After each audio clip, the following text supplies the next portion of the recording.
Hi friends, welcome back to Internet Structures. Tamil Nadu municipal administration and water supply department பார்த்தீங்க அப்படின்னா junior engineering and assistant engineering போஸ்டிங்க்கு call for பண்ணியிருந்தாங்க. அதுக்கான application எல்லாம் முடிஞ்சிருச்சு. இப்போ எல்லாமே மேக்ஸிமம் ப்ரிப்பரேஷன் பண்ணிகிட்டு இருப்பீங்க. ஆல்ரெடி நம்ம இதில் மித்ரன் ஸ்ட்ரக்சர்ஸில் பார்த்தீங்க அப்படின்னா ஜூனியர் இன்ஜினியரிங்க்கு மட்டும் டெஸ்ட் பேட்ச் ஸ்டார்ட் பண்ணியிருக்கோம். அடுத்தது அசிஸ்டன்ட் இன்ஜினியரிங்க்கு ஸ்டார்ட் பண்ண போகிறோம். அதுக்கான ஒரு ஓவர்வியூ வீடியோ தான், ஒரு மாடல் கொஸ்டின்ஸ் பேப்பர் கொடுத்துட்டு அது எப்படி நீங்கள் ஒர்க் அவுட் பண்ணுங்கள். இது நாங்கள் கீழே கொடுத்துருவோம், டிஸ்கிரிப்ஷனில் லிங்க் கொடுத்துருவோம். ஒரு மாடல் கொஸ்டின்ஸ் பேப்பரு, ஓகேங்களா? எதுக்காக இந்த மாடல் கொஸ்டின்ஸ் பேப்பர் கொடுக்குறதுங்கிறது ஒரு ரீசன் சொல்லிடுறேன். இதுக்கு முன்னாடி வரை நம்ம டிஎன்பிசி மூலயமா தான் அசிஸ்டன்ட் இன்ஜினியரிங் போஸ்ட் எழுதியிருப்போம். ஓகே, பட் இந்த municipal administration water supply department பார்த்திங்க அப்படின்னா எக்ஸாம் யார் கண்டக்ட் பண்ண போகிறாங்க அப்படின்னு பார்த்திங்க அப்படின்னா அண்ணா யூனிவர்சிட்டி மூலயமா தான் இது கண்டக்ட் பண்ண போகிறாங்க. த்ரூ அண்ணா யூனிவர்சிட்டி மூலியமாக தான் பார்த்திங்க அப்படின்னா இதை கண்டக்ட் பண்ண போகிறாங்க. பட் நமக்கு சிலபஸ் எல்லாமே பார்த்திங்க அப்படின்னா நம்ம டிஎன்பிசி சிலபஸ் தான், ஓகேங்களா? ஏன்னா மேக்ஸிமம் இந்த சிலபஸ் தான் பார்த்திங்கன்னா நீங்கள் எஸ்எஸ்சி எடுத்துங்க, யூபிஎஸ்சி எல்லாமே ஜூனியர் இன்ஜினியரிங்குமே மோரார்லெஸ் இந்த மாதிரி தான் இருக்கும். பட் என்னென்னா ஸ்டாண்டர்ட் ஆஃப் கொஸ்டின்ஸ் வேறையாக இருக்கும், ஓகேங்களா? இது வந்து டிப்ளமோ ஸ்டாண்டர்ட்னா அதுக்கேற்ற மாதிரி கொஸ்டின்ஸ் கேட்பாங்க. நெக்ஸ்ட் டிகிரி ஸ்டாண்டர்ட்னா அதுக்கேற்ற மாதிரி கொஸ்டின்ஸ் கேட்பாங்க. இதே கேட்டு ஒரு யூபிஎஸ்சி லெவலில் ஓவராலாக எழுத போகிறோம் அப்படின்னா அதுக்கேற்ற மாதிரி கொஸ்டின்ஸ் இருக்கும். எஸ்எஸ்சி அப்படிங்கிறப்ப அது கொஸ்டின்ஸ் இதே மேக்ஸிமம் சிலபஸ் தான் கவர் ஆகுது. அதில் என்ன டைம், ஓகே, பார்த்தோன்னே பிக் பண்ணுற மாதிரி இருக்கணும். ஓகே, இப்போ ஏன்னா அண்ணா யூனிவர்சிட்டி மூலயமா நமக்கு இந்த கொஸ்டின்ஸ் கேட்க போகிறாங்க. அந்த அண்ணா யூனிவர்சிட்டி மூலயமா இன்ன வரைக்கும் எக்ஸாம் என்னென்னலாம் கண்டக்ட் பண்ணியிருக்காங்கன்னா டான்செட் எக்ஸாம் அவங்க தான் கண்டக்ட் பண்ணுவாங்க. அண்ணா யூனிவர்சிட்டி த்ரூ அண்ணா யூனிவர்சிட்டியில் தான் டான்செட் எக்ஸாம் நடக்கும்.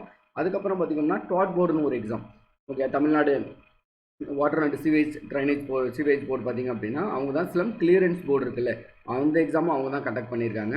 அதுக்கப்புறம் பார்த்திங்க அப்படின்னா தமிழ்நாடு மெட்ரோபாலிட்டன் இந்த போர்டு எல்லாமே பார்த்திங்கன்னா அவங்க தான் கண்டக்ட் பண்ணியிருக்காங்க. இதில் என்ன அப்படின்னா நேச்சர் ஆஃப் கொஸ்டின்ஸ், இப்போ டிஎன்பிசி எடுத்தாங்கன்னா எப்படி கொஸ்டின்ஸ் கேட்பாங்க அப்படின்ட்டு நமக்கு ஓரளவு ஐடியா தெரியும். ஓகே, இந்த மாதிரி தான் கொஸ்டின்ஸ் கேட்பாங்க அப்படின்ட்டு. பட் நமக்கு இந்த லெவலில் கொஸ்டின்ஸ் கேட்டாங்கன்னா, ஓகேங்களா, த்ரூ அண்ணா யூனிவர்சிட்டி மூலயமா இந்த கொஸ்டின்ஸ் கேட்குறாங்க அப்படின்னா எந்த மாதிரி இருக்கும்? ஓகே, அண்ணா யூனிவர்சிட்டி கண்டிப்பாக நம்ம டிஎன்பிசி ப்ரிப்பரேஷனோட கொஞ்சம் அதிகமாக தான் கொஸ்டின்ஸ் பேப்பர் இருக்கும். ஓகே, டேரக்ட் ஃபார்முலாவில் ஏதோ ஒரு இடத்துல சப்ஸ்டிட் பண்ணுற மாதிரி தான் இருக்கும். ரொம்ப இன்டெப்த்தாகவும் போக மாட்டாங்க. அந்த 3 ஹவர்ஸில் கம்ப்ளீட் பண்ணுறதுக்குள்ளே தான் இருக்கும். கொஞ்சம் வந்து என்னென்னா லாஜிக்காக திங்க் பண்ணுற மாதிரி கொஸ்டின்ஸ் கேட்குறதுக்கான பாசிபிள்ஸ் இருக்குது. ஒரு 150 கொஸ்டின்ஸ் டேரெக்டாக கேட்டுருவாங்க. 50 கொஸ்டின்ஸ் பார்த்திங்க அப்படின்னா இந்த பேஸ்டான் கொஞ்சம் ஓரளவு திங்க் பண்ணுற மாதிரி தான் கேட்டிருப்பாங்க. இதில் ஒரு இந்த மாடல் கொஸ்டின்ஸ் பேப்பர் பார்த்திங்கன்னா இந்த டிஎன்பிசி அண்ணா யூனிவர்சிட்டி கண்டக்ட் பண்ண எக்ஸாம் கொஸ்டின்ஸ் பேப்பர் இதில் அப்லோட் பண்ணியிருக்கோம். இதை நீங்கள் கொஞ்சம் கோத்ரூ பண்ணி பாருங்கள். ஓகே, எப்படி வந்து அண்ணா யூனிவர்சிட்டி கீழே நம்மளோட இந்த லெவலில் எப்படிலாம் கொஸ்டின்ஸ் கேட்பாங்க அப்படிங்கிறது தான் இந்த இதில் வந்து நாங்கள் அப்லோட் பண்ணியிருக்கோம், ஓகேங்களா? இது நம்ம நம்பர் ஆஃப் கொஸ்டின்ஸ் ஒரு 200 கொஸ்டின்ஸ் இதில் இருக்குது. நீங்கள் ஏஐக்கு ப்ரிப்பேர் பண்ணுறீங்க அப்படின்னா இந்த 200 கொஸ்டின்ஸை டவுன்லோட் பண்ணி ஃபஸ்ட்டு நீங்கள் ஆல்ரெடி நான் ஓரளவு ப்ரிப்பேர் பண்ணிகிட்டு இருக்கேன் அப்படின்னா இந்த கொஸ்டின்ஸை கொஞ்சம் ஒர்க் அவுட் பண்ணி பாருங்கள். ஓகே, எந்த அளவுக்கு உங்களுக்கு தெரியுது அப்படின்ட்டு, ஓகேங்களா? எந்த அளவுக்கு உங்களுக்கு தெரியுதுன்னு பாருங்கள். அதுக்கான ஆன்சர் கீயுமே நான் உங்களுக்கு கீழே கொடுத்துருக்கேன். ஓகே, கொஸ்டினும் கொடுத்துருக்கேன். அதுக்கான ஆன்சர் கீ என்னென்னலாம் ஆன்சர் வரும் அப்படிங்கிறதையும் நாங்கள் கீழே 2 பிடிஎஃபாக உங்களுக்கு கொடுத்துருக்கோம், ஓகேங்களா? இதில் வந்து nature of questions paper Anna university எப்படி கேட்பாங்க அப்படின்னா ஒரு 80% ஓகேங்களா இந்த ஸ்டாண்டர்டில் தாங்க இருக்கும். நம்ம டிஎன்பிஎஸ்சி கேட்குறத நம்ம ஈஸியாக 100% எப்படி கொஸ்டின்ஸ் கேட்பாங்க அப்படிங்கிறது நமக்கு தெரியும். பட் அண்ணா யூனிவர்சிட்டி கண்டக்ட் பண்ணுறதால இதில் ஒரு கொஸ்டின்ஸ் பேப்பர் ஸ்டாண்டர்ட்ஸ் வந்து கண்டிப்பாக டிஎன்பிசியோட கொஞ்சம் ஹையாக தான் இருக்கும். ரொம்ப அதிகமாக இருக்காது. நம்ம கேட் லெவலுக்குலாம் கொஸ்டின்ஸ் கேட்க மாட்டாங்க. பட் கொஞ்சம் அதிகமாக தான் கேட்பாங்க. கொஸ்டின்ஸை நீங்கள் 2 or 3 டைம்ஸ் ரீட் பண்ணால் மட்டும்தான் ஈஸியாக நீங்கள் அண்டர்ஸ்டாண்ட் பண்ண முடியும், ஓகேங்களா? எப்போ அதுக்காக தான் சொல்கிறது. இப்போ நார்மலாக பார்த்தீங்கன்னா இந்த thickness of the double layer இது எல்லாத்துக்குமே தெரியும். டொமைடு இது ஆன்சர் எல்லாத்துக்குமே ஈஸியாக பிக் பண்ணிடுவீங்க. ஒரு சில கொஸ்டின்ஸ் மட்டும் நாங்கள் கோத்ரூ பண்ணி காமிக்கிறோம் எப்படி நம்பர் ஆஃப் கொஸ்டின்ஸ்ன்ட்டு. ஏன்னா எல்லா கொஸ்டின்ஸுமே நாங்கள் டெரிவ் பண்ண முடியாது. எப்படி கேட்குறாங்கிறத தெரிஞ்சுங்க. அதுக்கேற்ற மாதிரி உங்களோட ப்ரிப்பரேஷனை கொஞ்சம் சேஞ்ச் பண்ணி, ஏன்னா அண்ணா யூனிவர்சிட்டி கொஸ்டின் எடுத்தாங்கன்னா கண்டிப்பாக இந்த லெவல் நாங்கள் இப்போ ஒரு அப்லோட் பண்ணியிருக்கோம்ல, கண்டிப்பாக 75 to 80% கொஸ்டின்ஸ் பார்த்தீங்கன்னா இப்படி கேட்கறதுக்கு தான் பாசிபிள்ஸ் அதிகம். ஓகே, ஆனால் படித்த கொஸ்டின் தான் நீங்கள். ஓகே, நீங்கள் என்னெல்லாம் படிச்சிருக்கீங்களோ அந்த கொஸ்டின்ஸ் தான். பட் கொஞ்சம் டிஃப்ரெண்ட்டாக கேட்பாங்க. இப்போ எக்ஸாம்பிள் பாருங்கள், இந்த சாயில் ஹேவிங் தி சேச்சுரேட்டட் சாயிலோட யூனிட் வெயிட் கொடுத்துட்டாங்க. யூனிட் வெயிட் ஆஃப் சேச்சுரேட்டடு, ஓகேங்களா, 28 kN/m3. How much will be submerged, okay, சம்மர்ஜோட யூனிட் வெயிட் எவ்வளோன்னு கேட்குறாங்க. Next unit weight of water வந்து அவங்களே கொடுத்துருக்காங்க 100 kN/m3.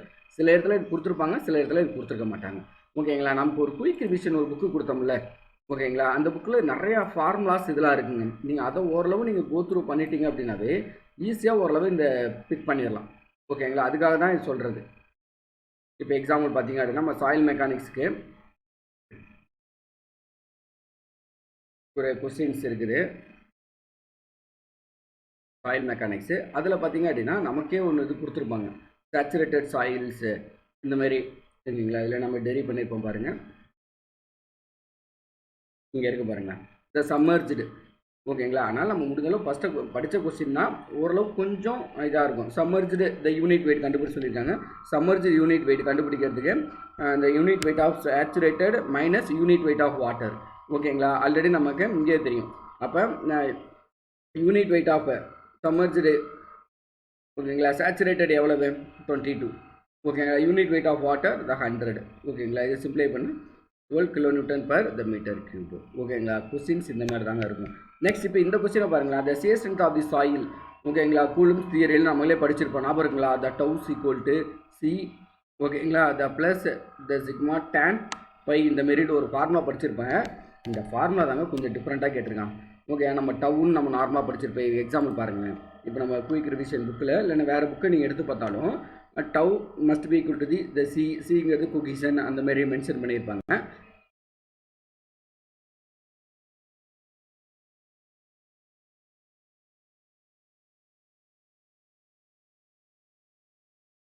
இங்கே இருக்குது பாருங்கள், த shear strength capacity to resist the shear stress. இங்கே இருக்குது பாருங்கள், tau is equal to C plus the sigma tan by.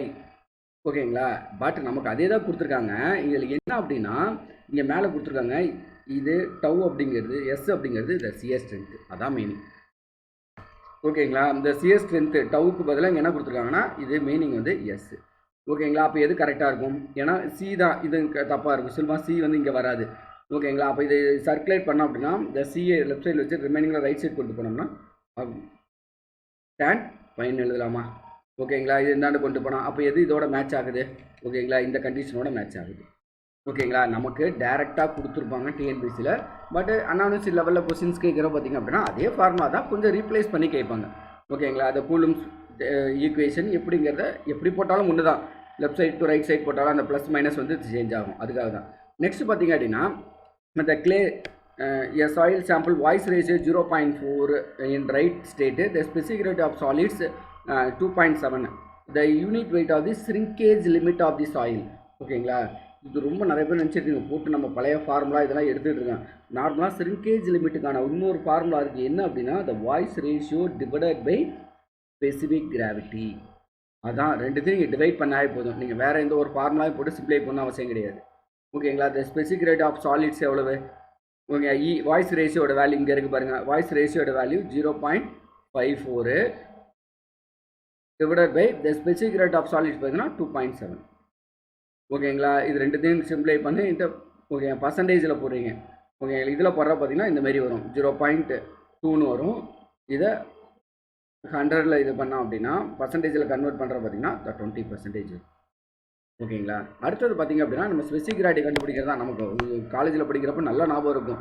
Okay. இந்த எக்ஸாமினேஷன் போகிறப்ப கன்ஃபியூஸ் ஆகிடும். மேக்ஸிமம் சில பேருக்கு ஞாபகம் இருக்கும். இந்த ஃபஸ்ட்டு சாயிலோட வெயிட் கண்டுபிடிக்கணும், அதான் மேலே இருக்கும். ஓகே. அந்த volume of solids divided by volume of water. ஓகேங்களா. இதுதான் நமக்கு நார்மல் ரூமு. அப்போ இந்த வால்யூம் ஆஃப் சாயில்ஸ் இது வந்து பைக்னோமீட்டர், எம்டி பைக்னோமீட்டர், இது வந்து வித் 1/3 சாயில் ஃபில் பண்ணியிருப்போம். ஓகேங்களா. அப்போ இது ரெண்டுத்தையும் மைனஸ் பண்ணால் ஓகேங்களா, W2 மைனஸ் W1 மைனஸ் பண்ணிங்க அப்படின்னா கண்டிப்பாக ஃபஸ்ட்டு சாயிலோட வெயிட் கிடச்சிடும்.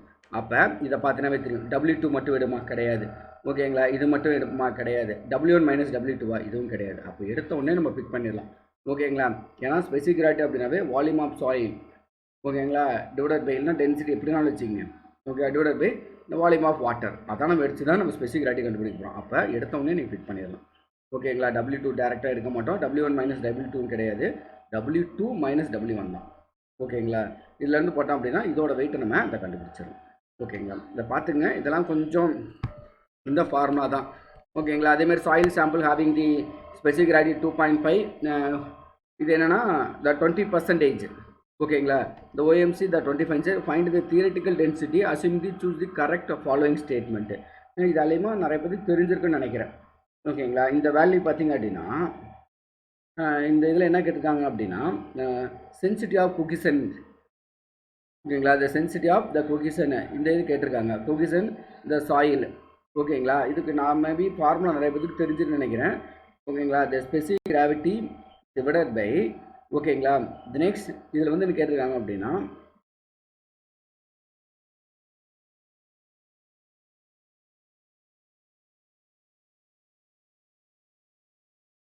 சாரி இங்கே, ஓகேங்களா. இந்த sensitive dry density, maximum dry density, theoretical dry density கண்டுபிடிக்கிறதுக்கு பார்த்தீங்க அப்படின்னா, ஓகேங்களா, இந்த ட்ரை டென்சிட்டி கண்டுபிடிக்கிறதுக்கு the specific weight, specific gravity, ஓகேங்களா, 1 plus, okay, density of water, okay, density of the water, அதான் gamma W into the specific gravity. இதுதான் normal formula.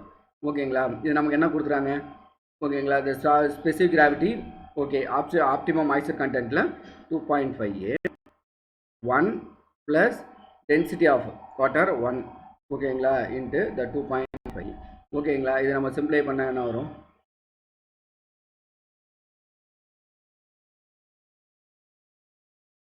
Okay, 2.5 by 3.5, ஓகேங்களா. இது நம்ம சிம்பிளை பண்ணி பார்த்தோம் அப்படின்னா இது ஒரு வேல்யூ வரும். சாரி, இந்த இது ஆப்டிமம் மாய்ஸ்சர் கண்டென்ட் இருக்குல்லங்க, இந்த வேல்யூங்க, சாரி இந்த வேல்யூ கிடையாது, இந்த வேல்யூ இது, ஓகேங்களா. 0.2 20% இது இருக்கும். அப்படி எழுதிட்டேன். காமா டி ஜி 1ங்கிறது த யூனிட் வெயிட் ஆஃப் அதான் water, density of water. Next the OMC value, okay, எவ்வளோ ஆப்டிமம் மாய்ஸ்சர் கண்டென்ட் 20%, இதில் கன்வெர்ட் பண்ணால் 0.2 இன்ட்டு த ஸ்பெசிஃபிக் கிராவிட்டி, ஓகேங்களா. அப்போ சரி பண்ணோம்னா 2.5 மேலே வரும். நெக்ஸ்ட் இதை நம்ம சிம்பிளை பண்ணால் 0.5 வரும். இது ரெண்டுத்தையும் பண்ணுறப்ப பார்த்தீங்கன்னா இந்த 1.5 மாரி வரும். ஓகேங்களா. இதை நமக்கு ரேஷியோ எடுக்கிறப்ப பார்த்தீங்க அப்படின்னா 5/3 வரும். ஓகேங்களா. 5th டேபிள் அடித்தோம் அப்படின்னா இங்கே 5 வரும், இங்கே வந்து 3 வரும், அதான் 5/3. ஓகேங்களா. இந்த கொஸ்டின்ஸ் வந்து இப்படி தாங்க இருக்கும். ஓகே, அந்த மேக்ஸிமம் கொஸ்டின்ஸ் பார்த்தீங்க அப்படின்னா நீங்கள் கோத்ரூ பண்ணுங்கள். ஓகே, கோத்ரூ பண்ணிவிட்டு உங்களுக்கு ஒரு ஐடியா கிடைக்கும். இது நமக்கு தெரியும், வெலாசிட்டி டிஸ்ட்ரிபியூஷன் ஃபார்முலா, டேரெக்டாக ஃபார்முலா கேட்பாங்க. இப்போ என்ன டிஸ்பிளேஸ்மெண்ட் திக்னஸ் மட்டும் கேட்குறாங்க. இன்றைக்கி என்னன்னா அதோட வேல்யூ கொடுத்துறாங்க. இப்போ நார்மலாக டிஸ்பிளேஸ்மெண்ட் திக்னஸ் கண்டுபிடிக்க formula delta double stars equal to the integral 0 to del 1 minus small u divided by capital U dy. ஓகேங்களா. இதை நம்ம டெரிவ் பண்ணால் 0 to del 1, இதோட value small u divided by capital V யோட வேல்யூ வந்து y by del 1/7 dy. ஓகேங்களா. இதை நம்ம இன்டெகிரேட் பண்ணி எல்லாமே சிம்பிளை பண்ணோம் அப்படின்னா del by 8ன்னு வரும். கொஞ்சம் சிம்பிளை பண்ணி பார்த்துங்க. நம்ம இது எல்லாமே சிம்பிளை பண்ணோம் அப்படின்னா del by 8ன்னு வரும். ஓகேங்களா. நெக்ஸ்ட் பாருங்கள், இதேமாரி எல்லாமே ஓகே, அஃப்ளைன் மெக்கானிக்ஸ்லேருந்து ஒரு 20 கொஸ்டின்ஸு எல்லாமே பார்த்தீங்க அப்படின்னா ஓரளவு ஸ்பில் பண்ணி கேட்டிருப்பாங்க. பட் நீங்கள் படித்தது தான் அதில் கொஞ்சம் கான்செப்சுவலாக பார்த்தீங்கன்னா கேட்டிருப்பான். இப்போ பார்த்தீங்களா, the two pumps, the ideal all the respect the each capable delivering a discharge Q against the a head is H are connected. ஓகேங்களா. இதில் அதிலே கொடுக்குறாங்க 2 pumps are ideal respect to deliver. Okay, 2 pump இருக்குது, respect to each capable of delivering the discharge. அப்போ ஓகேங்களா, 2 இது இருக்குது. அப்போ 2 பம்ப் அப்படிங்கிறதால த பேரலாக தான் இருக்கும். Parallel resulting the discharge Q. இது the inverted flow reaction turbine having the radial discharge. Okay, இது ஃப்ரான்சிஸ் தானே. ஓகே, இன்வெர்டட் ஃப்ளோ டர்பைன் அப்படின்னாவே த ஃப்ரான்சிஸ் தான். நம்ம குயிக் ரிவிஷன் புக்லேயுமே பாருங்கள், அது வேணாலும் நாங்கள் அப்லோட் பண்ணுறோம் உங்களுக்கு. Okay, next the single acting reciprocating pump உங்களுக்கே ஃபார்மா தெரியும். கியூ தியரிட்டிக்கல் கண்டுபிடிக்கிறதுக்கான சிங்கிள் ஆக்டிங் ரெசிப்ரோகேட்டிங் பம்புக்கு ALN divided by the 60. Okay, இதிலேருந்து சிம்பிளை பண்ணிங்கன்னா ஒரு ஆன்சர் வரும். ஓகே, ஏங்கிறது ஏரியா. ஓகேங்களா. இங்கே டயமீட்டர் கொடுத்துட்டாங்க, அதுலேருந்து ஏரியா கண்டுபிடிச்சிருங்க. Length of the stroke 30 centimetre கொடுத்துருக்காங்க. நெக்ஸ்ட் N வந்து இங்கே கொடுத்துருக்காங்க. ஓகே, 60. ஓகே, அதை டெரி பண்ணிங்க அப்படின்னா உங்களுக்கு ஆன்சர் வந்துடும். நெக்ஸ்ட் இது மேக்ஸ் ஆஃப் ஃபாலோவிங் எழுதுறீங்க. நெக்ஸ்ட் இது ஓகேங்களா. ஒவ்வொரு இதுலேயும் கொஞ்சம் கொஞ்சம் இம்பார்ட்டன்ஸ் கொடுத்துருக்காங்க. சாயிலில் கொஞ்சம் ஒரு 15 கொஸ்டின் கேட்டிருக்காங்க. ஃப்ளூயிட்ஸில் பார்த்திங்க அப்படின்னா இது எல்லாமே எப்படி வந்து நேச்சர் ஆஃப் கொஸ்டின்ஸ் கேட்பாங்க அப்படின்ட்டு தான். ஓகேங்களா. இந்தமாதிரி கொஸ்டின்ஸ் வந்து எப்படி நமக்கு கேட்பாங்க அப்படிங்கிறதுக்கு ஒரு ஐடியா. நமக்கு இரிகேஷன் இதில் பொறுத்தவரையும் இதை பொறுத்தவரையும் ஓரளவு நமக்கு தியரட்டிக்கலாக தான் கேட்பாங்க. ஓகேங்களா. இதுக்கான ஆன்சருமே எனக்கு கொடுத்துருக்கோம் பாருங்களேன். ஓகே, ஒவ்வொரு இதுக்கும் ஆன்சரும் டெரி பண்ணி உங்களுக்கு ஜஸ்ட்டு டிக் பண்ணி கொடுத்துருக்கோம். இந்த லெவலுக்கு இனிமேல் ப்ரிப்பேர் பண்ண போகிறீங்க அப்படின்னா இந்த அளவுக்கு கொஞ்சம் லேர்ன் பண்ணிக்கோங்க. ஓகேங்களா. இதெல்லாம் நமக்கு டோட்டல் ரன் ஆஃப், இது நம்ம பேசிக் நம்ம இன்டர்வல்லாம் நமக்கு படிச்சிருப்போம். ஓகே, அந்த ரன் ஆஃப் கால்குலேஷன் இதை வச்சு கண்டுபிடிச்சிருப்போம். அதேமாரி தான் இதுலேயும் அடுத்து பார்த்தீங்க அப்படின்னா இந்த இது செய்கிறோம்.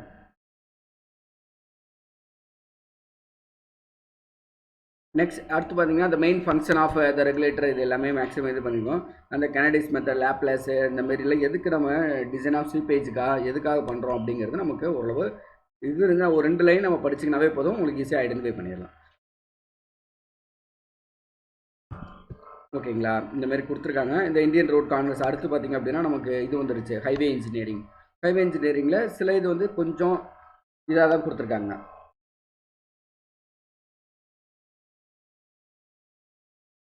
இந்த ஸ்டாப்பிங் சைட் டிஸ்டன்ஸ்லேருந்து ஒரு கொஸ்டின் கேட்குறாங்க. ஓகேங்களா, இது நமக்கு நார்மலாக ஸ்டாப்பிங் சைட் டிஸ்டன்ஸ் உங்களுக்கு தெரியும்னு நினைக்கிறேன். 2-வே டிராஃபிக்ல சிங்கிள் லைனில் ஸ்டாப்பிங் சைட் டிஸ்டன்ஸ் எவ்வளவு அப்படின்ட்டு. Okay, stopping sight distance 2 lane டிராஃபிக்கில் த 60 மீட்டர். தென் ஃபார் 2-வே டிராஃபிக் இந்த சிங்கிள் லேனாக இருந்துச்சு அப்படின்னா அப்படியே மல்டிப்ளை பண்ணிக்குதான். 2-வே டிராஃபிக்கு இதே சிங்கிள் லேனாக இருந்துச்சுன்னா 2 டைம்ஸ் இந்த இது. நெக்ஸ்ட் இன்டர்மீடியேட் டிஸ்டன்ஸ் அதே தான், அந்த ஓவர்டேக்கிங் இதை கண்டுபிடிச்சிட்டு நம்ம கண்டுபிடிப்போம்.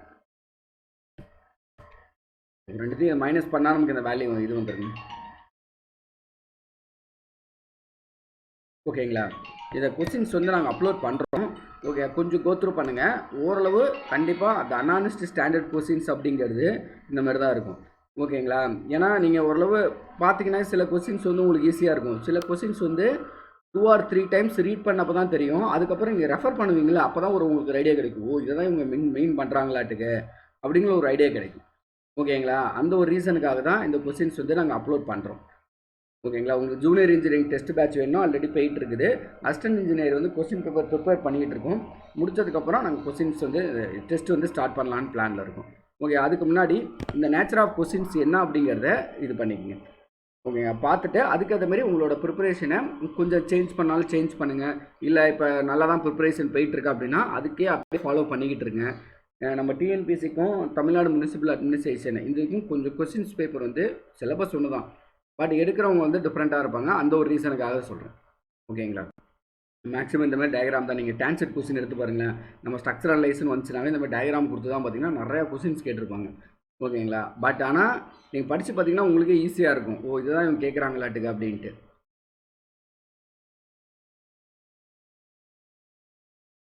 இந்த இதெல்லாம் சில கொஸ்டின்ஸ்லாம் டேரெக்டாக கேட்குறாங்க. நம்ம ஸ்ட்ரக்சரல் இன்ஜினியரிங் இருக்குல்ல, டிசைன் ஆஃப் ஸ்டீல் ஸ்ட்ரக்சர் இதெல்லாம் டேரெக்டாக தான் கேட்குறாங்க. இதெல்லாம் அந்த partial safety factor bolt material 1.25 இதெல்லாம் ஈஸியாக இருக்கும். லேசிங் 2.5% இதெல்லாம் வந்து டேரக்ட் கொஸ்டின்ஸ் தான். ஓகேங்களா, இது ஒரு கொஸ்டின் பாருங்கள். அன்சப்போர்ட்டட் லென்த் ஆஃப் தி காலம். ஸோ இந்த ஃபிகர் இதில் வந்து அன்சப்போர்ட்டட் லென்த் காலம் எதுன்னு கேட்குங்க. ஒரு டயக்ராம் கொடுத்துறாங்க. நமக்கு அன்சப்போர்ட்டட் காலம் லென்த் அப்படின்னாவே இந்த டிஸ்டன்ஸ் தாங்க. ஓகேங்களா, நமக்கு ஃப்ளோர் டு ஃப்ளோர் டிஸ்டன்ஸ் தான் இந்த டிஸ்டன்ஸில் இருந்தால். ஓகேங்க, இந்த டிஸ்டன்ஸ் தான் நமக்கு இங்கே இருக்குது பாருங்கள். இந்த டிஸ்டன்ஸில் இருந்து இந்த டிஸ்டன்ஸ் தான் இந்த 2 மீட்டர் தான். Is the correct answer is the 2 metre. நமக்கு இங்கே ஒரு இது வந்துச்சுனாலும் நார்மலாக ஒரு பீம் இருக்கிற மாதிரி வச்சுக்கோங்க. ஓகேங்களா, ஒரு பீம் மாரி எதுவுமே கன்சிடர் பண்ணிக்கங்க. ஓகே, அன்சப்போர்ட்டட் லென்த்துங்கிறது இந்த டிஸ்டன்ஸும் இந்த டிஸ்டன்ஸ் தான். எஃபெக்டிவ் லென்த் அப்படிங்கிறது பேஸ்ட் ஆன் சப்போர்ட் கண்டிஷனுக்கு ஏற்ற மாதிரி அது சேஞ்ச் ஆகும். இது ஃபிக்ஸ்டாக இருந்துச்சு அப்படின்னா ஒரு வேல்யூ வரும். டெலிவராக இருந்துச்சுன்னா ஒரு வேல்யூ வரும். One end free, another end fixed அப்படின்னா அதுக்கேற்ற மாதிரி ஒரு வேல்யூ வரும். ஓகேங்களா, நல்லா டவுன்லோட் பண்ணி இந்த கொஸ்டின்ஸ் பேப்பரை இந்த ஒர்க் அவுட் பண்ணி பாருங்கள். இந்த ஃபஸ்ட்டு வந்து கொஸ்டின்ஸாக ஃபஸ்ட்டு பாருங்கள். எடுத்தோம் டேரெக்டாக ஆன்சர் பார்க்காதீங்க. இந்த ஃபஸ்ட்டு கொஸ்டின்ஸு கோத்ரூ பண்ணுங்கள். கோத்ரூ பண்ணிவிட்டு அதுக்கப்புறம் உங்களுக்கு ஆன்சர்ஸ் எப்படி வருது அப்படிங்கிறத இதில் கொஞ்சம் செக் பண்ணிக்கோங்க. ஓகேங்களா, இதில் ஒரு 50 question 50 to 60 question direct problem தான். டேரெக்ட் ப்ராப்ளம் ஃபஸ்ட்டு ஃபார்முலாலே உங்களுக்கு ஆன்சர் வந்துடும். ஃபார்முலா டேரெக்டாக நீங்கள் சப்ஸ்டியூட் பண்ணாலே போதும். அதில் உள்ள ரொம்ப இன்டெப்த்தாலாம் போகல. ஓகேங்களா, அதுக்காக தான் சொல்கிறேன். நீங்கள் ஒன்றே ஃபார்முலாங்கிறது நிறையா இது பண்ணாதீங்க. ஃபஸ்ட்டு ஸ்டெப்லேயே ஆன்சர் வர்ற அளவுக்கு தான் இந்த கொஸ்டின்ஸ் கேட்குறாங்க. நான் டிஎன்பிஎஸ்சியில் என்ன கேட்பாங்கன்னா ஃபார்முலாவோட ஸ்டாப் பண்ணிவிடுவாங்க. ஓகேங்களா.